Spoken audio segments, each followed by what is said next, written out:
Hello, football lovers. Welcome to Footy Week Podcast, episode 13. My name is Ahis Anthony, and I've got my fellow football podcasters with me. We'll be looking at latest updates in the world of football, EPL most especially, and also see how we can make the podcast interesting. So I'm not here alone. I'd like my fellow podcasters to just introduce themselves and let's go with it. Hi guys, it's Tamia here today. Good to be here. How's the week been? Hope it's all good. Yeah, we're staying home safe. Hi everyone, this is Tunde. It's good to be here again. It's time to be safe. Yeah, it's good to have Tunde back on the podcast. He wasn't here with us last week, so it's good to have Tunde back with us from Atlanta, Georgia, United States of America, and we were here in Lagos representing. So we just go straight into the podcast. We look at what this issue about players taking pay cuts, players having to, contribute to the pandemic that is going on. Professional Football Association saying, it's a hassle. Once they do that, it will affect other things. The Premier League wants players to also take 30% of their pay cut. And also, there's just been a whole lot of dilly-dally here and there. And players, ex-footballers having something to say. Jamie Carragher criticizing Liverpool. Liverpool having to let the real guys having to let them go, taking pay cuts and letting them take that paying them and letting them join in the scheme that the federal government or their own government has put up. It just shows how this coronavirus pandemic is really affecting the football, the game that we love. So we just go straight to the story where the Professional Football Association says proposal for a 30% pay cut for Premier League players would be detrimental to the National Health Service in UK because they have a reason why they're saying that. Because imagine if players, there was a statistics that came out that if players had to take 30% salary cuts, it will definitely affect tax contributions made to the UK government. So, for instance, if all the players take 30% pay cuts from the Premier League, it equates to more than £500 million in wage reduction over 12 months and a loss in tax contribution of more than £200 million to the UK government, which invariably will affect the NHS. And we know what measures NHS have been putting in place to battle this pandemic. So is this the right way to go? 30% pay cut for players in the Premier League? Samuel, you can just take it up from there. Like we discussed at length last week, the COVID-19 pandemic has been disastrous, and this is just an extension of it. We have seen it affect the projection on how it's going to affect the economy and all of that. It's going to be disastrous. The 30% pay cut is just amazing. How it's all going to come back to the tax and affecting the NHS and all of that. It's crazy, but I think a pay cut. The PFA, I think they're just trying to save their ass now. Everybody's just trying to work a way around all of it now. It's just all going to depend on what finally works, but nobody knows for now. So just all looking up to it. Yeah, I get. But maybe I'd like Tony to wade into this when it's ready to do that. But if it's not, yeah. So, for one, I'm of the opinion that the professional footballers always earn a lot. I believe that they make a lot of money. But that doesn't take away the fact that they pay a huge sum of it, a huge amount of whatever they earn as taxes in the UK. Yeah. If you're going to cut their income, then it's definitely going to affect taxes that the UK government is going to get. But I believe, and I think it's a very personal opinion, this year is unprecedented. We've not had anything like this before. Yep. So everyone should be ready and willing to do whatever it takes to help one another to move this aside. I think players and some managers have, according to the article, have willingly, or voluntarily given up some of their money, giving up some of their income, which is what is expected, because you need to help those who can afford it, those who don't have jobs, those who have been, have been forced to lose their jobs because of this pandemic. Take the follow, yeah. Yeah, so you have to figure out a way to accommodate for those guys. You have to figure out a way to help them, because it's no one's fault, and it's no one's fault that this has come upon us at this time. The government should not be thinking about gaining what they are losing in terms of tax. Yeah. This tax year shouldn't even be. Everyone should just forgo it. Like, okay, the way we are letting go the football season should be the same way they should let go of the tax, at least for this year. It's not. It's understandable that economy will suffer because as a result of this, but in the midst of that, there are certain things that the government would not have to do where players are covering. But even at that, it goes both ways anyway, because the government is going to pay these guys 80% of their income. Mm-hmm. Yeah, and that's so why the club taxes. Yeah, why the club balances the remaining 20%. So yeah, I get. So that's the balance the Professional Football Association is trying to bring in. That yes, if you're saying players should take 30% pay cut of their salaries that they earn, invariably one way or the other, it will affect tax revenue, tax generation, which in such a way it might not be able to meet up with the scheme the government has set up. So it's not as if the players are not willing, but the issue is, what I could depict from the whole thing is players have been the one that are being called out to the media that, hey, you have to put this, you have to do this. Meanwhile, you're neglecting the other guys, the politicians, yeah, exactly, the billionaires, the rich guys. Exactly. People they're picking on the footballers because they make a lot of money. That's all it is. They're just picking on them because they make a lot of money. Because most of these footballers, most of these entertainers have given a lot and are still doing a lot more than the politicians and government is doing as a whole. So the government that's giving up 80%, that's having to pay 80% of people's salary, they've been taking taxes for God knows how long. Yeah. Where is all the money going to? You can't tell me you finish everything every year. This is a time when we need all of this money that you've collected over the years. So they shouldn't be upset. They should just do it and let's get out of the way. Yeah, because I know you guys can hear the sound of a child in the background. It shows we're staying at home. It just shows we're following suit. We're obeying the rules by the WHO. We're staying at home to fight this pandemic.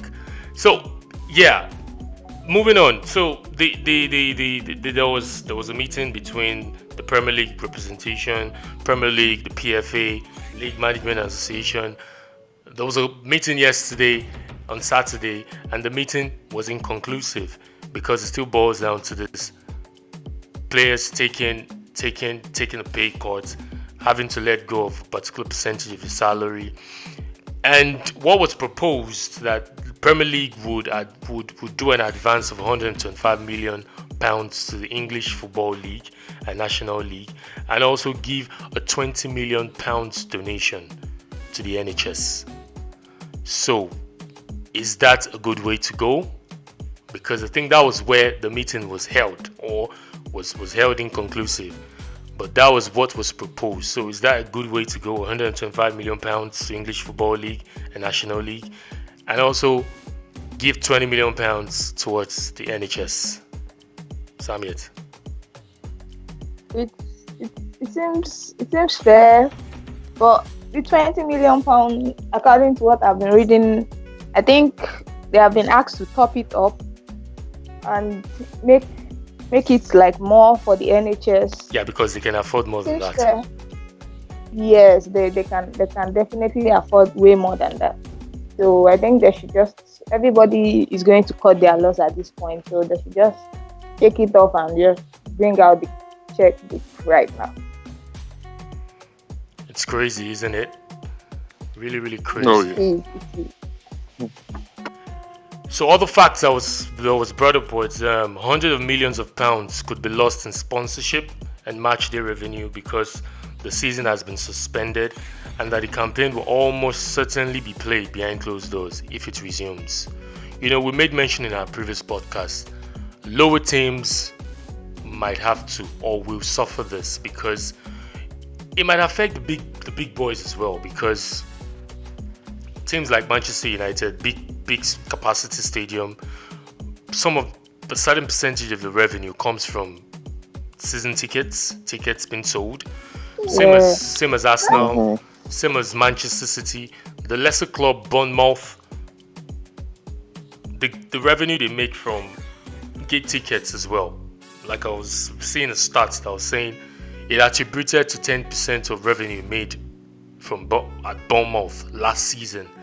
For Manchester United, it attributed to 10% or 15% of the revenue made in the season of 2018 to 2019. So this is really, yeah, it's a lot. It's a lot. So for me, I don't know what you take, guys. Maybe I would say mine first. Rather than putting the players on the spot or calling them out to take 30% pay cuts, why don't you just let it be like, give them the opportunity to be able to give what they are able to achieve, what they are able to give. If a player like, let's say for instance Aguero, or this other guy in Liverpool, Salah, says, okay, I'll be able to donate 30% of my salary. Another player in Bournemouth or a player in Sheffield United might not be able to donate that 30%. Maybe he might be able to give 5% or 10% or 2%. So I feel they should give them the opportunity to be able to give what they can give rather than imposing. My opinion. I don't know what's your opinion, guys. I think it's the fact that they are imposing it on them is just crazy, because how are you just facing footballers and say give us 30% of your salary and you want to make it something that is very compulsory? I think even if there is going to be, definitely it is expected in this kind of situation, you look up to the big earners in the society and all of that, how are you going to help out? I think it should be something that is voluntary. Some players might even give way more than this 13% that they are asking about, because it is imposed. Okay, let me just give them their 30% and go. But I don't think the whole forcing it on the footballers and just making the whole news out of it like compulsory that footballers donate 30%. I don't think it makes any sense at all. Well said. Yeah, I'm in the same. I have the same opinion, because again, I believe footballers make a lot of money, but it still doesn't change the fact that you don't impose that type of responsibility upon them. They are not the ones to fight this. They are not the ones to. They are not the ones. They may be even responsible. I believe footballers are responsible for a very huge percent of the economy boom in Europe. They shouldn't be made to suffer for it. They shouldn't, when you look at players that earn like Alexis Sanchez and Pogba, you can't compare them or put them in the same category as someone like Mason Greenwood. Yeah. They don't make the same type of money. Now you're telling both of them to bring 30% of what they earn. You probably won't do Pogba or Alexis Sanchez anything, but for younger players, for people who have not made it to that level yet, it's gonna be a lot on them. It's gonna be a lot on them. So crazy, isn't it? And it's we hope this pandemic come to an end very soon. We just hope and we pray, because we can't continue like this. We cannot. And also, we saw other teams announcing that they will follow some of their non-playing staff. It's my worry is, or what is a bit of a surprise to me, is Liverpool joining the likes of Newcastle, Tottenham, Bournemouth, and Norwich City. You know, they are broke. No. See, because I it shouldn't look as if I want to throw shots, and please, I think I'm going to throw that shots really, because if a team like Liverpool is going that route, telling non-playing staff to join the scheme.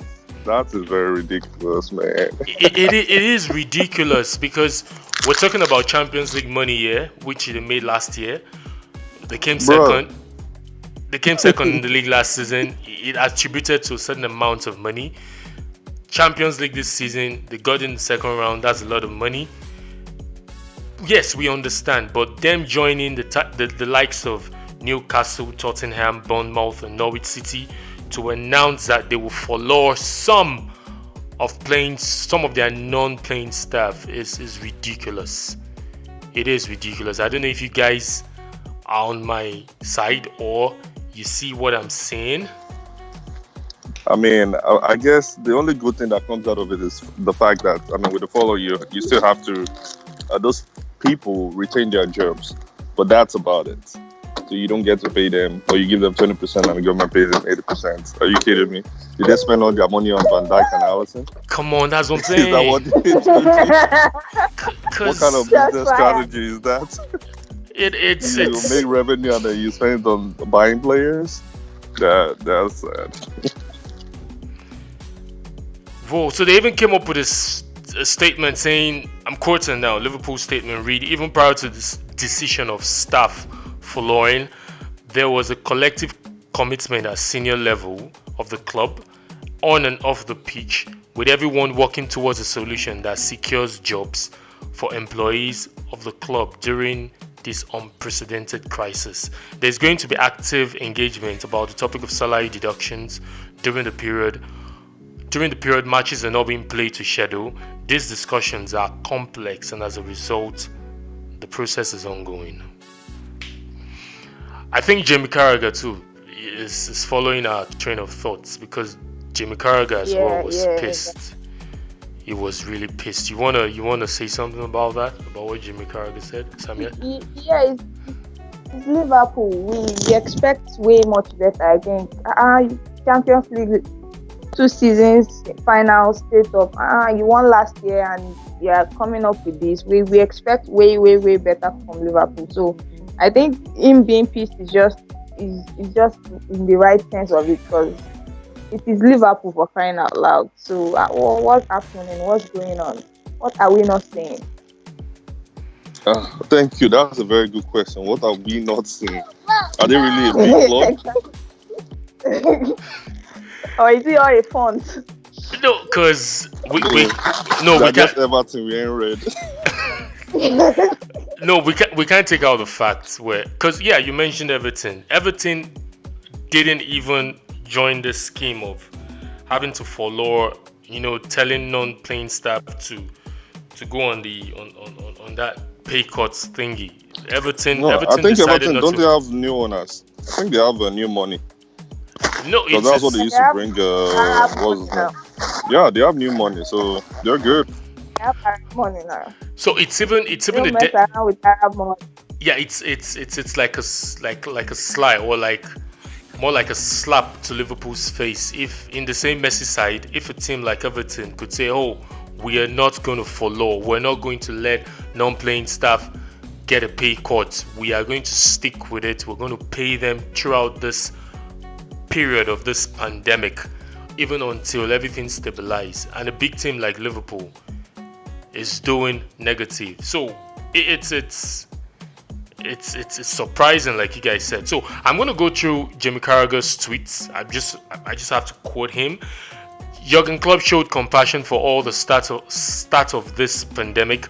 Senior players heavily involved in Premier League players taking wage cuts. Then all that respect and goodwill is lost. Poor this LFC. Also, he said every Premier League owner has serious cash and makes money from skyrocketing values of clubs. So what aren't you getting about your owners dipping into their pockets? That says a lot. That rings a lot of bell. Sure does. Really. Because if Carragher, an ex-Liverpool, is saying this, then who are we not to criticize Liverpool? Who are we? In February, Liverpool announced they had made a pre-tax profit of £42 million, an increased turnover to £533 million. Last year, they also spent £43 million on agent fees. So where it's all the money? Where it's all the money? Because I feel, well, I'm not a club owner, so they know whatever they're dealing with. But I just feel a caliber of Liverpool in Premiership shouldn't be doing this because they're one of the big clubs. Like Tina said, are they saying they are not a big club anymore? So let's look at this in a maybe different light. Liverpool made it all the way to Champions League final with Karius, knowing how terrible it was in group. Yep. They spent all their money to buy Van Dijk. Was it the following season above Van Dijk? Yeah, it was the following season above Van Dijk. And then they went another season. Was it? I don't think it was the same season they bought Alisson. Was it the season after that they bought Alisson? I don't know. But they bought Alisson last. I think they bought Alisson first before they bought Van Dijk. So they bought Alisson. I think it was the same season. Oh, maybe they're in that way. No, you can just continue. So you don't lose your train of thoughts. Just you can continue. But we'll check it out. So they haven't made any major transfers since. Salah was not big money signing anyway. But it was a big player coming, but it wasn't like marquee signing. Well, I take that back. It was marquee signing because Salah? of what he has done. Salah, yeah, he was marquee signing because of what he had done in Roma. But they really broke the bank for Alisson and Van Dijk. They haven't done that in a really long time. So maybe the money is not just there. It's not there. They're a big club, but money probably is not there as we think. So, I don't want to. It makes sense as to why they are following their staffs, but it's surprising that the caliber of club that they are unable to match it financially. Yeah, that's what is strange, man. You got something to say, Samir? No. Tunde has just financed it. So I think Van Dijk and Alisson they joined at the same time. They joined the same season. Yeah. They joined the same season. So to be fair, they also signed what's his name, Keita, and they recently brought the Japanese guy Minamin.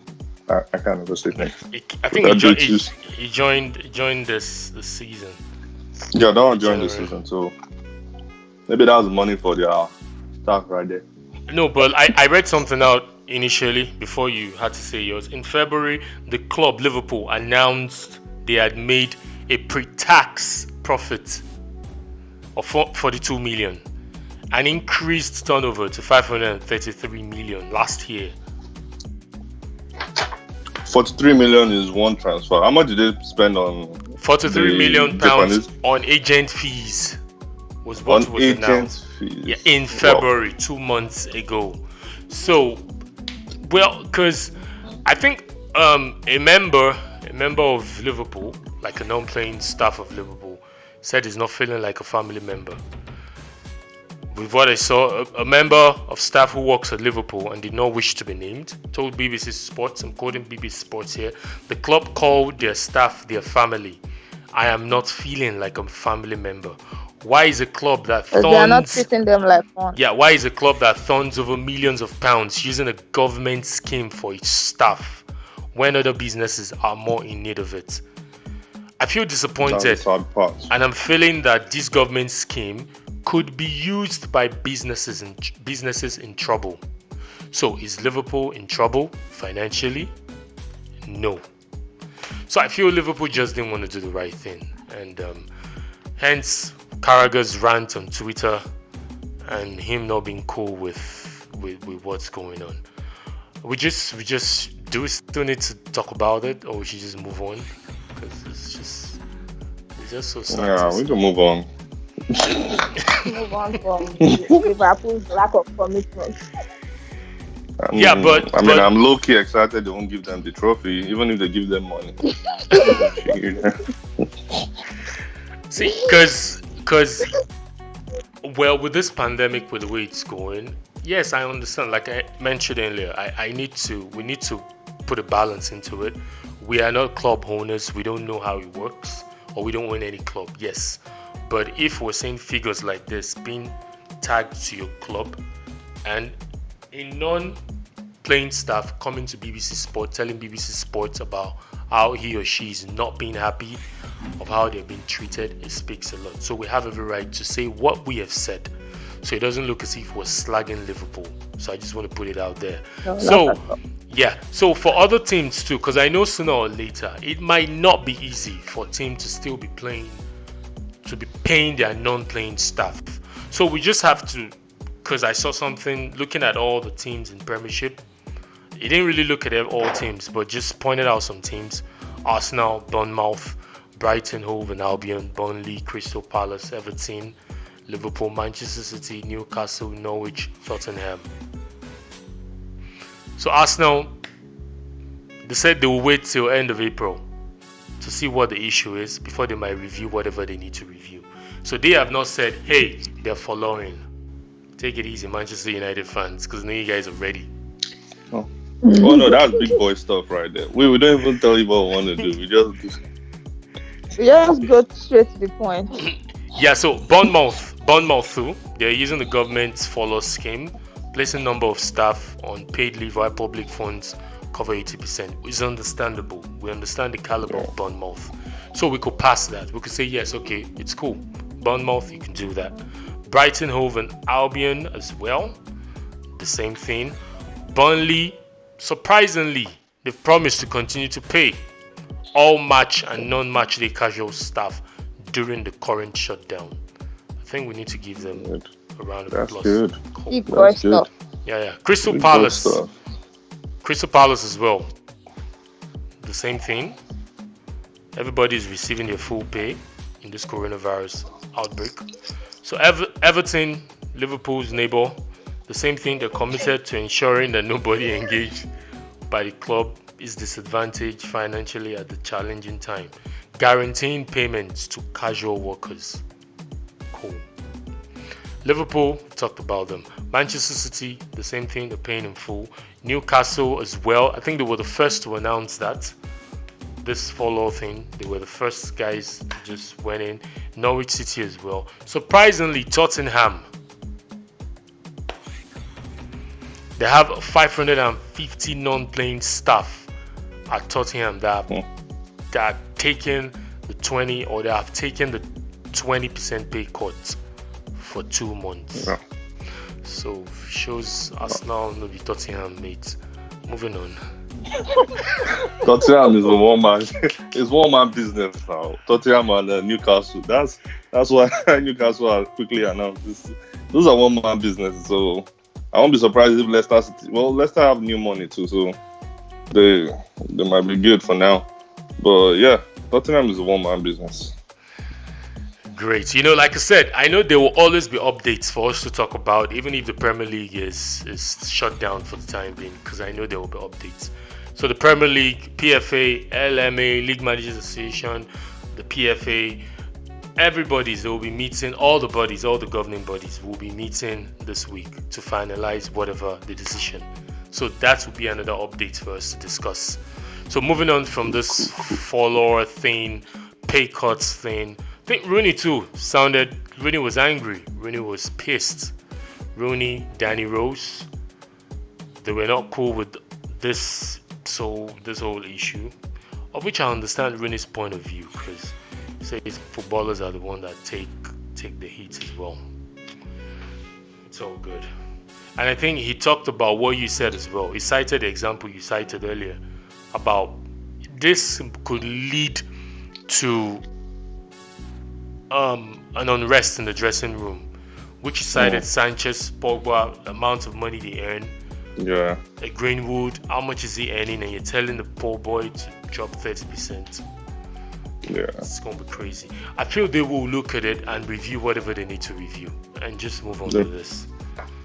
Probably, yeah.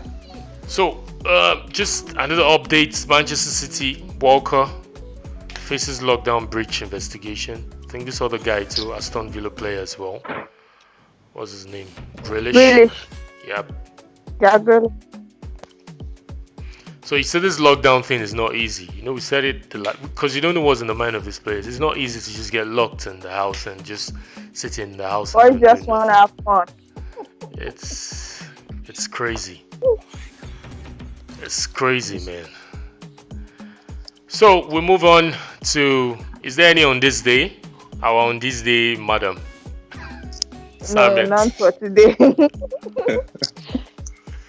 You don't got no shot against Arsenal today? No. We're calling truce today. Damn. So I think that's just the only updates we can discuss for now. So we can just wrap up the podcast and we're not doing a best 11 today. We will do that. That's where we're going to. No, I'm just talking about in terms of updates. In terms of those are the only updates we'll discuss. So our listeners, don't make it look as if we're slagging Liverpool. Liverpool, they got money. They need to do the needful. If smaller clubs are doing that, we understand, but it shouldn't be Liverpool. That's our point here on Footy Week podcast. It's quite surprising that the three of us were agreeing. That's weird. I mean, there's still a common humanity side to all of these things. Like you can't be doing like that Liverpool script unless they're not a big club. They're not a big club. It's beginning to look as if they're not a big club, really. It's beginning to look like that. With just that like move, Leicester City, they just want to win the league one time and that's it. Crazy, man. Crazy. So, before we move to the next section, where we'll round up with that. So, this is Footy Week podcast. We're on social media platform. We're on Instagram, Twitter, and YouTube. And you can also find us on Google Podcast. Our Instagram handle is at FootyWheat, and our Twitter handle is at Footy_Wheat. And also, our YouTube handle is FootyWheat Analysis. So we move straight to the best 11. Samuel was on our best 11. Anthony. Yeah. Before we round up, I think we should play this game that is going around on WhatsApp now. This one of the challenges that is going around now.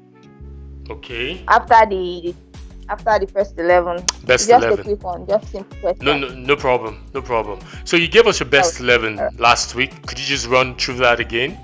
So we could just. Okay. So my best 11, it's a 4-5-1 formation. So I have Anderson. I have Dean Anderson, goalkeeper. Left back, Robertson. Central back, Louis Dunk and Van Dijk. Right back, Wan-Bissaka. Defensive midfielder, I have Wilfred Ndidi. My left wing, I have Mane. Central midfield, I have De Bruyne and Jack Grealish. Right wing, I have Adama Traore. And in front, I have Jamie Vardy. Good 11. That's a strong one. But I'm not that Dunk. Damn. Ugh. Yeah, I'll put 2 strikers that will take care of him. I was trying to be diverse. Yeah, we Wan-Bissaka on the right hand side. Diverse is that. Manchester I United. only have Wan-Bissaka on this team. Why are you I didn't complaining? say anything. I'm not complaining. Okay. He's your best I was Well, eleven. not well, going to I have I one was not going Bissaka to in my pick own too. Arnold over Wan-Bissaka. Exactly. No problem. It shows like minds. Yeah, so Tony, you could just give us your best 11 for this 2019-2020 season thus far. I mean, there are a few players that were like stand out. So I have the best 11 and I have sub. So just yeah, a best 11. I'm going with a 4-3-3 formation. In goal, it hurts me to say this, but he's really good. Allison, there's no, he's been the best. It's just and my backup to Allison is just like you said, Samia Dean Henderson. That kid Yeah. is good. Yeah. That kid He's is good. Yeah. Right back. I hope he gets back to Manchester United next season. I mean, hopefully they'll keep him. Hopefully they, because I saw that they renewed this guy Lee Grant's contract, give him another year extension. So I hope they end that and keep Dean Henderson as number 3, which he will definitely move to number 2 ahead of Romero. So hopefully that happens. But Yeah. anyway, Dean Henderson, my backup. In defense, I'm like I said, I'm going 4-3-3. Right back, Ricardo Pereira for Leicester City. He's good going forward and coming back. So that's the only reason why I put him ahead of Wan-Bissaka. My left back, this also hurts me to say it, but Andy Robertson is. It's the best in the league. There's none. There's nobody that's better than that guy in that left wing. Like he plays left back and left wing at the same time. Yeah. So he has to be the left back. For central midfield, central defense, Maguire, of course. That's easy. And the second center back pairing, this hurts me more than anything in the world to say this because I really don't like this guy. But I really don't like him. I don't know. But, Jeez. Don't hate. Don't hate. Don't hate the game. Don't hate the game. Don't hate the player. Just.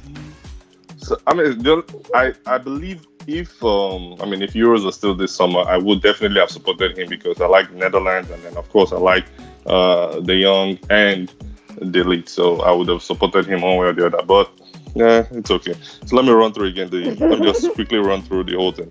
Allison in goal, Ricardo Pereira and right back, Andy Robertson left back, Harry Maguire and Van Dijk central defenders. My 3 in midfield, Wilfred Ndidi holding. Wijnaldum, yes, because he has all the energy in the world, and De Bruyne, very good vision, very good passing range. That guy out. He can shoot. So De Bruyne. My forward, this one, it doesn't hurt me to say this because I like him as a person. Mane is my first choice for 3 attacking forward. Then second is Heung-min Son. He, over the course of the season, yes, I believe that he has been good. He has had some issues here and there, but he has very good mentality, very good attitude, and he's good when he's on form. And my third forward is Aguero. There's nothing needs to be said about Aguero. Aguero is one of the best, if not the best. Yeah. So my subs, my sub defenders are Soyuncu, Rudiger, and Wan-Bissaka. My sub midfielders, Mason Mount, Ozil. I know all Arsenal fans hate him, but I love Ozil. Pogba, and Bruno Fernandes. Bruno Fernandes has been at Man United for 2 months, and he made it look yeah. Damn. So Easy. he can imagine. Well, hopefully he still end up playing all the remaining games for the season, and I have no doubt in my heart that with the help of what's his name, Bruno Fernandes, and with Rashford coming back, United will make it to that top 4. It's as easy as that. My subs for forward are Rashford, Tammy Abraham, Harry Kane, and Diogo Jota. for some reason, Jota has just Yeah, he well, knows he how has to been score. amazing. Yes, He yes, he has knows been how to amazing. score. He knows how to link up play. He knows how to make runs. He's really good. So, added in my list. Cool. So I just run straight through my own first 11. No subs. 4-3-3 formation. In goal for me, Bernard Leno for Arsenal. Bernard Leno. Okay. You guys aren't saying Okay. anything? Question. What was your metric? What metrics did you use to pick him? Look at it. Bernard Leno this season has the most number of saves. All goalkeepers. He does not. Yeah, it has. I mean, no, he really does. He really has. does. Looking at his because of the stats. amount of time he's faced. He does not. Arsenal defense is Shot saved. That's pre-Arteta, because that guy he had hell in front of him. Like all teams playing Arsenal would the stats you'll be seeing 20-something shots. Leno saved 15, 30-something shots. Leno saved. No, but ideally he's a good goalkeeper. He's a good goalkeeper. For me, Alisson, I still keep saying it up until I'll keep still saying it till tomorrow. Alisson has a good defense covering him. That's why we've not really seen his weaknesses. All goalkeepers have their weaknesses. All goalkeepers have one way. Yeah. But for me, the reason I'm giving Leno, we know Arsenal defense was shitty pre-Arteta. Was shitty, and we saw Leno come out to help. It's not shit. It's stable now. So not shitty as before. Okay. Yeah, it's a bit stable. it's a bit stable. So for me, I've not seen. I watched Alisson while he was at Roma. We saw goals he considered. We saw he's not that kind of David De Gea that will stand in between the posts and say, today I will save 13 shots, even if my defense is shitty. He's not. I'm not taking away he's an exceptional goalkeeper. He's a brilliant goalkeeper. Yeah. But in terms of my I have 11, a solid backup. Yep. So I choose Ben Leno. So my right back, I'll go with Trent Arnold. Alexander Arnold, I'll go with him. My defense pairing, Sheyoncho of Leicester City and Van Dijk. My left back is Robertson, Arnold. They are going to be my top 11. Those guys are outstanding. So my defensive midfielder position, I'll go with Wijnaldum. I would have gone for Fabinho, but no. Wijnaldum. And the two guys in front, I'll go with this guy, this Leicester City player. What's his name? The number 10, Maddison. No, Maddison. Oh, Maddison. Maddison, and I would drift Firmino back into the midfield. Maddison, Firmino, Wijnaldum. On the left, come on, Mane. On the right, Salah. In the middle, Aubameyang. That's my top 11. And I know this my team will beat the two of your teams hands down. Crazy. Nah, your team cannot beat mine. And here's what I will do. I'll put Pereira on Salah. He's done for the rest of the day. And really? Pereira will also attack with your right to be my left. So remember Robertson is there. Robertson will keep banging. Robertson and Mane will see. Pereira no go see anything. But I have Robertson on my own left. And he's going to be attacking who? Alexander Arnold? Yeah. Come on. Game over. So I'll put Wijnaldum will double up with Samuel's defense. See, Firmino in my midfield, working with Aubameyang. Your donkeys, forget it. Yeah, we don't need to cross. For dunk. We'll keep the ball on the ground. We just put the ball on the ground. We'll forfeit all the corner. We won't even come for corner. We'll keep the ball on the ground. We'll put it. Yeah, it's. I would have loved to see Chibuzo's top 11 or best 11, because I know he's more of a tactical guy. Maybe when he joins next week, we'll have him put his own and just look at Yeah. it. And just look at it. So yeah, Ahmed, you wanted us to do something fun before we round up? Yeah. So it's just like 5 questions that has been going on WhatsApp now. So your best team goes like your best team, and it's like Manchester United, but it can be as specific. Maybe Manchester United that won the 2008 Champions League, or Liverpool that won the Champions League last year. It can be that specific. Your worst team, your best player, your worst player, then best stadium and favorite coach. You get that? Yeah. So you take us on. You be the one take us Yes. on. So you take us. You ask and we answer. So you say yours, right?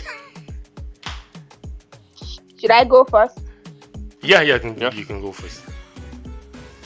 So I'm going to start. My best team is the 2008 Champions League winning the Manchester United team. My worst team of all time is Arsenal, most def. Jeez. My best player. Moving on. My best player. I'm stuck between Zlatan Ibrahimovic and Wayne Rooney. So my worst player, I really don't like Sergio Ramos. I don't like that guy.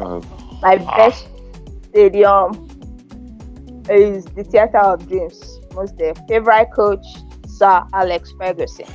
So okay, but before Anthony, you go next. hold on before you did any Arsenal person hurt you, or did Arsenal? You sold us Sanchez. How am I supposed to like you guys? Lord. So that validates your hate.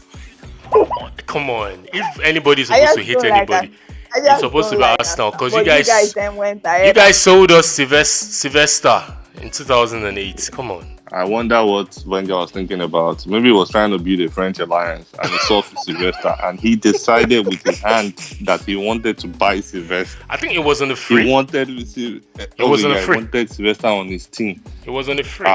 Crazy, man. Sometimes I think about Arsenal and I just wonder who's running that club. Yeah, shake your head. Some decisions, and I still can't. The one that still bothers me is somebody decided to sign the check or sign the contract to sign. What's that manager's name?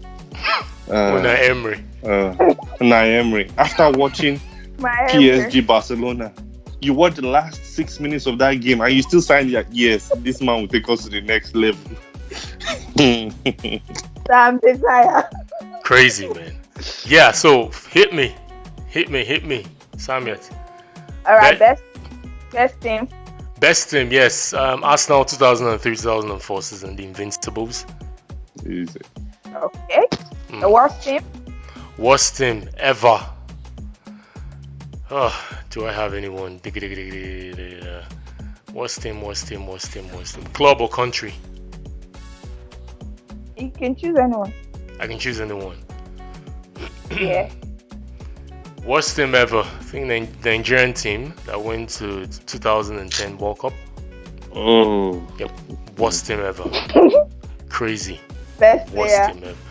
Best player. My best player. Old or current or ever. All time. All time. I love Ronaldo. Not Cristiano Ronaldo. Brazilian Ronaldo. Okay. Brazilian Okay. Ronaldo. My Your best worst player. His best. What I loved about that guy. I don't know if you guys remember this match. Lazio, Inter Milan, UEFA Cup semi-final. The step over he gave that Lazio goalkeeper. It was 1-on-1 with that guy, and the distance, you could still see the distance. But when he started those step overs, the guy was on the floor already, and the net was just open for Ronaldo to tap the ball in. Great, man. Great. Bro, Brazil, Ghana. Yeah, 2006 World Cup. No, it was 2006 World Cup. Yeah. 2006. Yeah. Yeah. Did that Germany. for the goalkeeper to start. Kingston. I started it like goalkeeper. Kingston. There's no going back. Ronaldo for me. Yeah. All right, your worst player. Worst player ever. Chai. What's the name of this guy Arsenal signed? It's one of them. This one is personal. So seriously, it's not even Sylvester. I think Wenger signed that guy. What's his name again? Oh, Sanderos. No, it's not even Senderos. Senderos pulled his weight a bit. This one did not even pull his weight There's a at whole list all. of them. No, I'm trying. He's a Korean guy. Is it Park Jigs? Oh, yeah, What? Park Chung-young. Park Chung. Park Yeah, Chung-young. crazy. And guess what? He spent 5 seasons in Arsenal. That was surprising. That is surprising. 5 seasons. That is surprising. Worst player ever. Park Chung-young. It's personal. It's really, really personal for me. The best stadium. Best stadium, Maracana. Yeah. Maracana for me. Okay. Maracana. And your favorite coach. My favorite coach. I know you guys will say something, but I will just say it. My favorite coach. Seriously, I'll go for Arsene Wenger. Arsene Wenger. Good. Okay. Yeah. Arsene Not Wenger. Prime Wenger, of course. He was tactical. Because looking at Wenger off the field, there were a lot of things he did. Yeah. There were a lot of things he did while he joined Arsenal. He did a whole lot. He brought a science. I'm not saying other coaches didn't do that, but there was this science he has, because he said football is a science. So there is a science to football. When he joined Arsenal, their diets, their routine, what they eat, what they take, what time they should go to sleep, they should go to bed, the things they're supposed to do, all that was put in place, and that was why he was able to build Arsenal from the level they were to a level where they were not. And with his hand, he used it to bring him back to that level where he met them. So the guy is a great guy. He's a hell of a great guy. Yeah. Good stuff.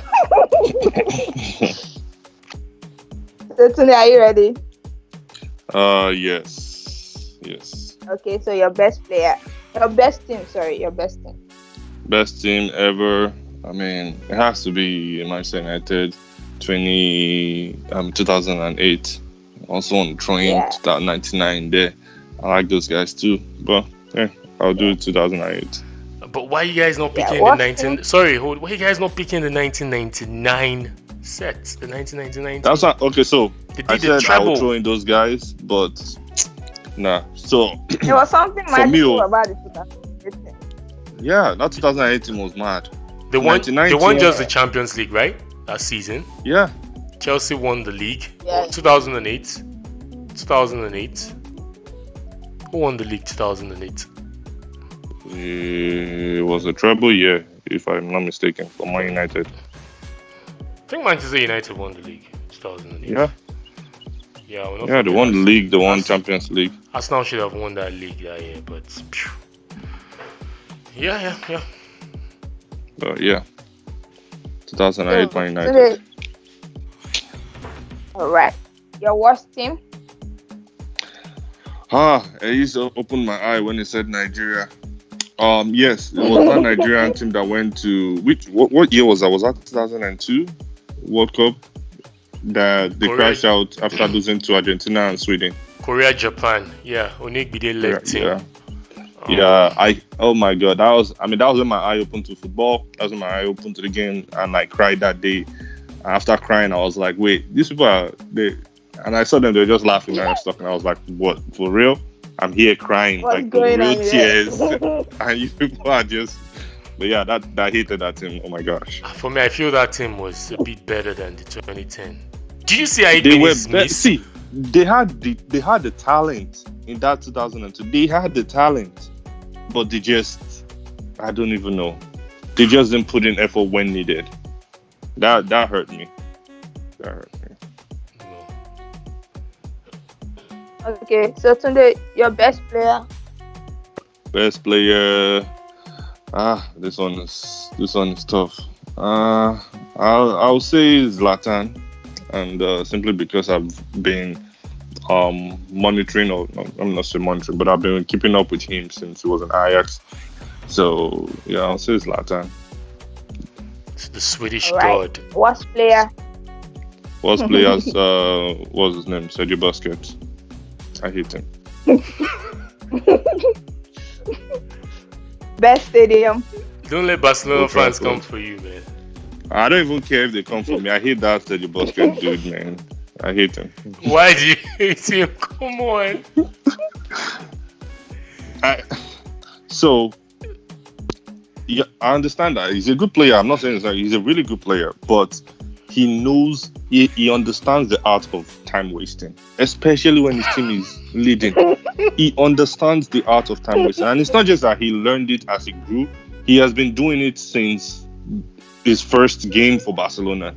He knows how to get on, he knows how to get in the head of the opponent. He knows how to, yeah. I don't like Unnecessarily him. sluggish. Yep, you waste time. You can't touch him. You touch him when your team needs the ball. He's on the ground. He's rolling. He's like holding his leg, holding his knee, holding his ankle, all at the same time, turning, wasting valuable minutes. And then, no, I don't like him. Some mothers do have them. Yeah, man. Yeah, it's been So your nice. best stadium too. Okay. Best stadium is Old Trafford. Yeah, you mentioned And your favorite coach. Favorite coach at the moment that's currently coaching, Marcelo Bielsa. All time. And this, Okay. King well, of all press. time, I'll say Alex Ferguson. But currently, that's still coaching, that's still in the game, Marcelo Bielsa. Okay. I really hope and pray that they continue and complete the season, because it will be so unfair to Leeds United, which is my second favorite team, Yeah, not to come. after working so hard yeah. for how many years. They've Yeah. they've gone to the second division, they've come back, and then now they lost out to playoffs last season, and now yeah. they are finally leading the championship. I think with 10 It will be points. so hard. Yeah, 10 points. no, they are leading with 2 or 3 points the second, but between the second and the third is like, Sorry, 10 points. yeah. But it's clear that they will make it if the Oh yeah, yeah. without many. I think they have I don't know, but the matches are not much. The matches. Yeah, they're not much anymore. They have currently played 37 games. So if they Yeah. have 22 teams, that means they'll play 21. Yeah, so- 7 more to go. 7 more. So they're already through. But it will be so hurt. It will hurt me if they don't make it. They'll get to come next season. Crazy. Whoa, it's been nice doing this. It's good when you talk football. It's good when you analyze football. The holiday, the by force holiday. So how is it over there? You guys are stepping out now, Atlanta, Georgia. No. I mean, it's still the same. It's not just that it's still the same. It's even getting worse. Like, few days ago, it was like 2 or 3 days ago, CDC, that's Central for Disease and whatever Control, they said every American it's pretty much mandated now. You have to wear a mask when you're going out, when you're stepping out. So that's our governor of Georgia said he didn't know that, and I quote him, he didn't know prior to this past week that those that are not showing symptoms can transmit it. Whoa. How don't you know that? The whole world knows that. How do you call that governor? asymptomatic, right? Yeah. Asymptomatic. The person has the virus, but is not showing symptoms. Yeah. I So, think that's the word, because he said he just found that out, and as a result of that, they're having to put lockdown places. You can't. The stores are now, are mandated. They are forced to reduce the number of people that go in, so it's pretty much one in, one out. Now it's getting crazier, but hey, like they always say, the night is darkest just before dawn. Yeah, we will beat it. Coronavirus will come to an end, definitely. Yes, sir. But we just have to play our part. Stay safe, play safe, stay safe, stay home when you're asked to stay home, and when you go out there, please just do the needful. Keep your hands clean, wash your hands at all time, and do what is right. It's been nice talking football. It's been nice having you guys. Samiat, Sunday. We hope Chibuzo joins us next week, and also Udoku couldn't join. But we hope we have a full house next week, so we discuss latest updates, and also Samiat will bring on the fun for us, where we can see how we can make it exciting for the next podcast. Please, next week on this day, please. It has to. Yeah. Yeah, it has Yeah, to. I'll have it on ground. Yeah. So I'll just let each and every one of us round off as we end the program. Well, it was been nice being here. I always enjoy this. I missed you guys last week, and I'm glad I'm able to do this today again. Thank you, Eddie. Thank you, Samiat, and we'll talk to you guys again soon. Yep. It's always fun coming here talking football. Sad we have to go, but we have to go. Stay safe, guys. Stay at home. Play safe. See you next week. Yep. My name is Ehis Anthony once again. It's good having you guys, Samiat and Tunde. Have a lovely week ahead. Stay blessed, stay safe, and peace.